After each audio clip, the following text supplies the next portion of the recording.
everyone, welcome back to my channel. My name is Mehek Sareen. I hope you guys are all fine, and like always I also hope that you guys are reading. Back with the book of the week that I finished reading. It was a very emotional and heartbreaking story, I would say. The book that I finished, it's called In Order to Live. It's by Yeonmi Park. It's an actual real story. The book is basically about a 13-year-old girl who lives in North Korea, and how she escapes North Korea and finally lands in South Korea, and the hardships and challenges that she faces in this entire journey is something that she has shared in this book. So it's basically a memoir that shares her journey, the entire journey of this dangerous escape, I would say.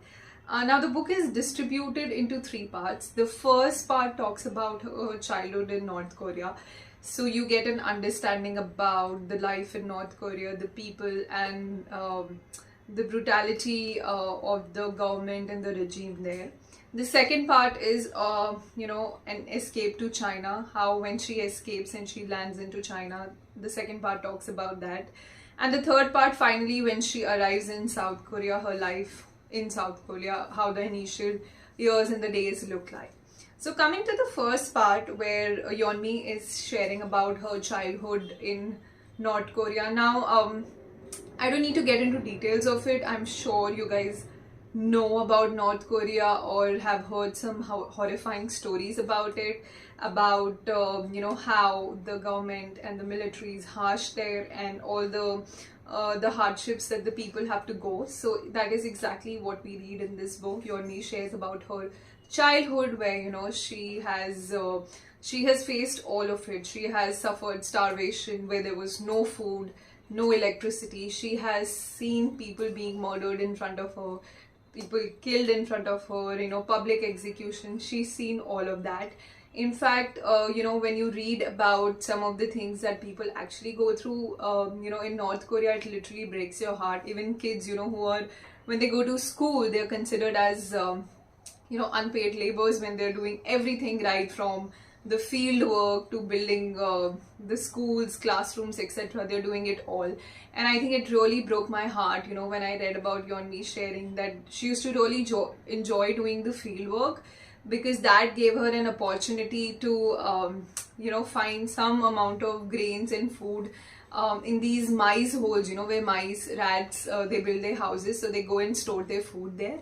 And she was able to bring back some grains, but if it wasn't a good day or her lucky day, the teachers would ask them to empty their pockets for any grains that they would have found. So you just read about some really heartbreaking things that people in North Korea go through. So when Yeonmi, when she grows up a little, she realizes that, it's too much. The harsh realities are just getting too much. And she sees that, how the government is so extreme and how every information there is so controlled. Even your friends and your neighbors are, spying on you.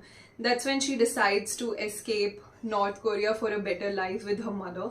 Also because Yeonmi's sister already has, taken this plunge, and she took this journey when Yeonmi was in hospital to escape to South Korea, and they don't know where she is or if she has reached South Korea. So in order to find her sister as well, she decides that it's now time for her also to escape to North Korea. But little did they realize that, this escape is only going to open up, or is a start of a very harrowing or troublesome and dangerous journey for them. So this was the first part.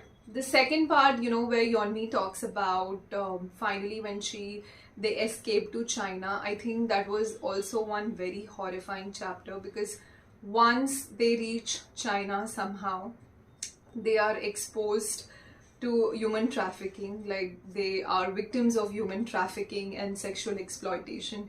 In fact, you read about how Yeonmi and her mother are raped and beaten, and still how they persevere, how in the face of these unimaginable hardships, how they persevere, that no, they have to keep going on, and they have to finally make their way to South Korea.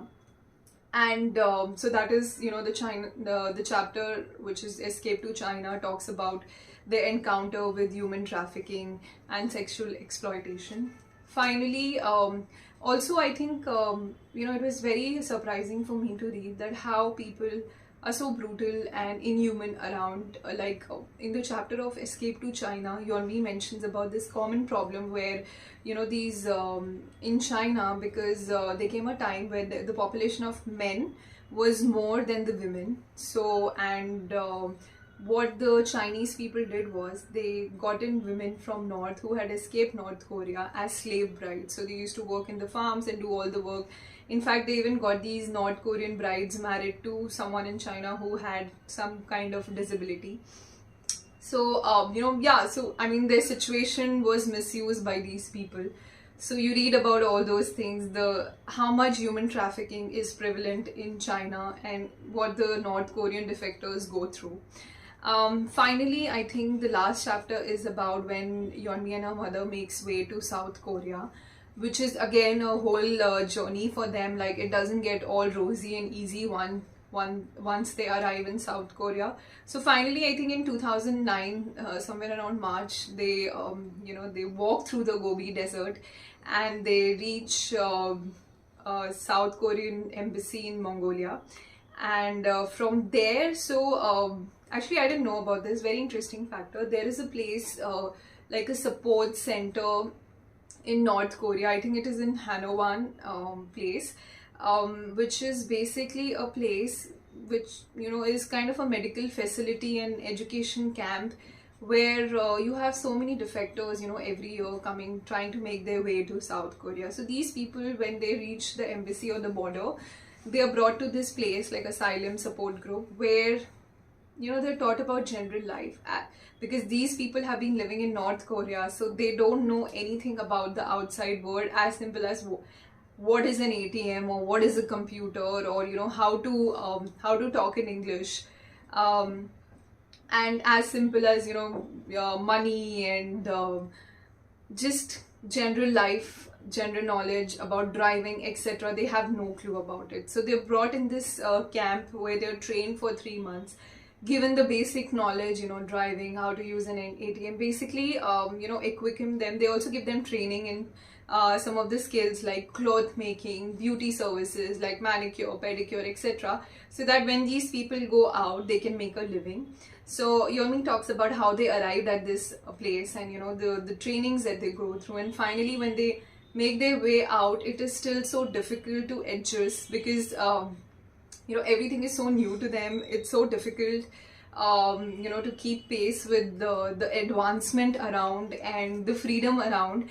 And she also mentions, you know, that she shared some fact that how there's a proof that how you know, defectors from North Korea who has escaped North Korea, they suffer from great depression because they're still carrying the scars of the brutality of their time that they have spent there, and the entire escape where they have to go through you know, horrible things that you read about in this book. So, you know, Yeonmi is one of them. She still carries the scars and she still has nightmares. Like, one of the, you know, I just remembered one of the things that she shares in the book is how once she was admitted in the hospital, and because the beds were so crowded, she was made to lie down on a wooden pallet, and you know, the corridors were filled with dead bodies, one after the other. And you know, when her mother asked the nurse that why are they not taken away, the dead bodies, because there were rats coming around and, you know, literally eating the eyes out, but the nurse turned around and said, you know, we need to have 7 dead bodies for the people of the, you know, government and officials to come and take away the dead bodies, which sounded so bad. And Yeonmi, you know, shares that how she still has nightmares of these dead bodies of people. So yeah, once they, you know, reach to South Korea and have these training and stuff, it's still very difficult for them.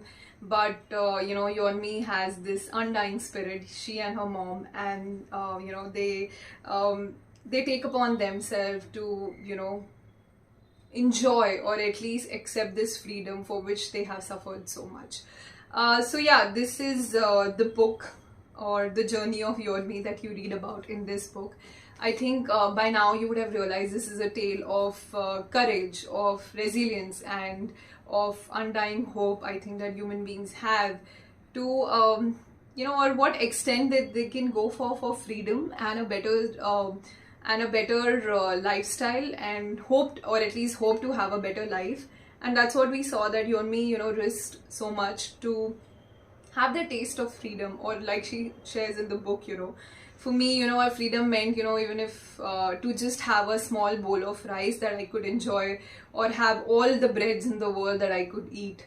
So yeah, this is one of the courageous tale that you read in the book. The book also, I think, for me, talks about how human beings should speak in the face of injustice, which is so important, which Yeonmi did exactly.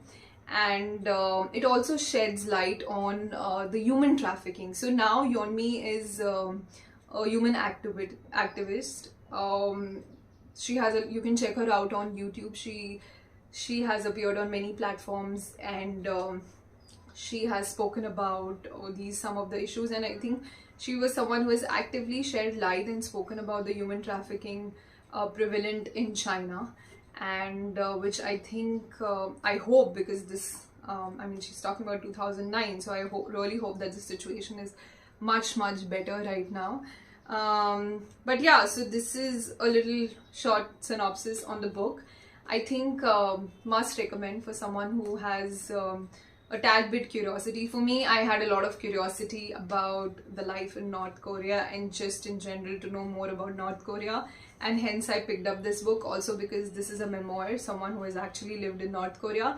So if you're a tad bit interested in knowing about North Korea, I think this is a book for you. It is very gripping with all the details, emotional, because some of the, like I mentioned, some of the details are very horrifying. I think I just mentioned 1% of it, but when you actually read about certain things that she and her mom has to go through, it's unimaginable. Yeah. And so yeah, I think this is also one of the books that is going to stay with you after you have finished reading.